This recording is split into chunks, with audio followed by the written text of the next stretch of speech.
लखनऊ के king George medical college में nursing staffs के लिए नए रूल्स जारी किए गए हैं। नेल पॉलिश लगाकर ड्यूटी नहीं कर सकेंगी नर्सिंग स्टाफ। ड्यूटी के दौरान इन स्टाफ्स को बेहद सादगी से रहना होगा। सामान्य गहने पहनने होंगे। भारी भरकम गहने नहीं पहन सकेंगी। महंगे और भारी गहने पहनने पर रोक लगा दी गई है। केजीएमयू में पहली बार नर्सिंग मैनुअल तैयार करने इसे लागू किया गया है। नर्सिंग स्टाफ के दायित्व, अधिकार और छुट्टी संबंधी प्रावधान भी इसमें है। अभी तक इस प्रकार का कोई भी दस्तावेज केजीएमयू या इस तरह के किसी भी संस्थान में नहीं थे। केजीएमयू नर्सिंग मैनुअल लागू करने वाला पहला संस्थान बना है। अब मैनुअल के मुताबिक ही नर्सिंग अधिकारियों को अपनी ड्यूटी करनी होगी।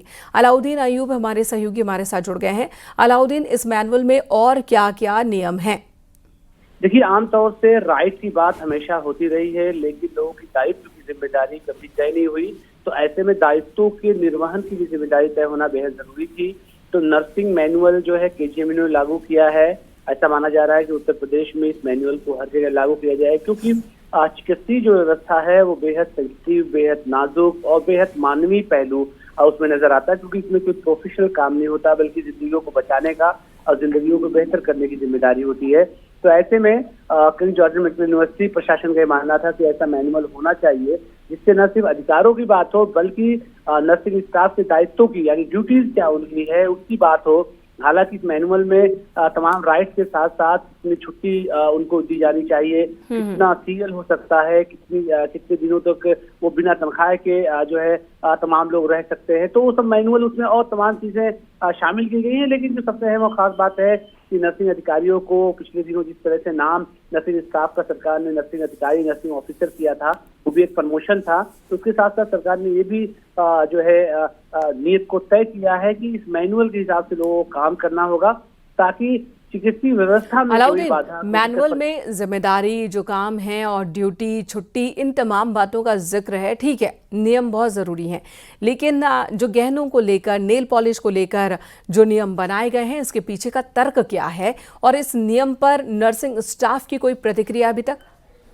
देखिए, कल ये केजीएमयू ने इसको लागू किया है। फिलहाल नर्सिंग स्टाफ की तरफ से भी कोई प्रतिक्रिया नहीं आई है, और केजीएमयू प्रशासन ने जो यह फैसला लिया है तो बहुत सोच समझ करके फैसला लिया गया है, क्योंकि केजीएमयू की कार्यकारिणी से पास हुआ है। कार्यकारिणी के बाद जो एग्जीक्यूटिव कमेटी है, वहां पर ये मैनुअल पास होने के लिए गया था। फाइनली वीसी दफ्तर से इसको पास किया गया। तो कई चरणों में इसको लागू करवाने से पहले इसके सब नियम कानून को न सिर्फ विशेषज्ञ कमेटियों ने उसको देखा है, बल्कि इसमें जो नर्सिंग यूनियन है, नर्सिंग से जुड़े हुए जो स्टाफ हैं, उनकी भी राय और मशवरे को शामिल किया गया है। तो क्योंकि केजीएमयू का अपना रूल रेगुलेशन है, क्योंकि केजीएमयू की यूनिवर्सिटी है और यूनिवर्सिटी को अपने रूल और रेगुलेशन बनाने का अधिकार होता है।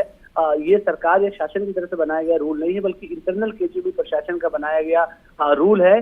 तो तमाम नर्सिंग के जो प्रतिनिधि थे, उनको शामिल करते हुए रूल बनाया गया है। तो ऐसी उम्मीद की जा रही है कि तमाम लोग आपस में बैठ करके समझ करके उन दायित्वों को, जो चिकित्सीय दायित्व है, खासतौर से उपचार के दायित्व है, उसको प्राथमिकता में रखते हुए इस नियमों को बना करके लागू किया गया है। धन्यवाद अलाउद्दीन, इस वक्त पूरी जानकारी देने के लिए। केजीएमयू ने एक मैनुअल तैयार किया है, जिसमें नर्सिंग स्टाफ के लिए कुछ नियम है, उनके काम के बारे में, जिम्मेदारी के बारे में, छुट्टियों के बारे में जानकारी है, साथ ही किस तरह का पहनावा हो, गहने बहुत ज़्यादा हैवी ना पहने, इस तरह के नियम भी बनाए गए हैं। इधर गाजियाबाद में हज हाउस को लेकर नई तैयारी है। हज हाउस को अब शादी समारोह के लिए रेंट पर दिया जाएगा और इस इनकम से कर्मचारियों की सैलरी दी जाएगी। हालांकि ये पहले से होता रहा है, लेकिन अब अल्पसंख्यक कल्याण विभाग हज हाउस को लेकर नया प्रस्ताव भेज रहा है। क्या है ये प्रस्ताव, आपको दिखाते हैं।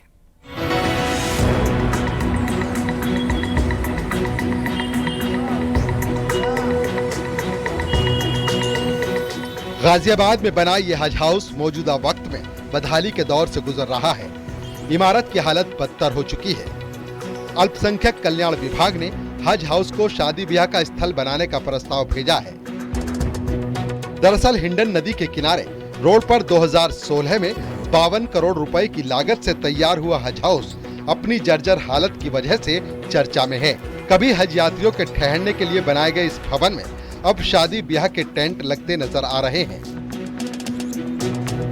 अभी 25,000 रुपए में इसको हज हाउस को दिया जाता है, पर वो बहुत कम धनराशि है, और चूंकि वो इस समय काफी हालत खराब है उसकी, तो उसका निरीक्षण मेरे द्वारा किया गया था और अब इसमें ये देखा गया है कि अगर उसका मेंटेनेंस अच्छे से हो जाए तो उसका एक जैसे मानसरोवर यहाँ पे बना है भवन, तो मानसरोवर यात्रियों के लिए बना है और मानसरोवर यात्रा के समय यात्रियों के प्रयोग में आता है, बाकी समय उसका सार्वजनिक प्रयोग है तो उससे रेवेन्यू जनरेट होता है। भवन की देखरेख और खर्चों को पूरा करने के लिए हज कमेटी ने इसे वैवाहिक और निजी कार्यक्रमों के लिए खोल दिया है। सिर्फ 25,000 रुपए जमा कर कोई भी परिवार यहाँ विवाह आयोजन कर सकता है। इसके लिए अंदर हॉल के साथ साथ बाहर टेंट का भी इंतजाम किया जा रहा है।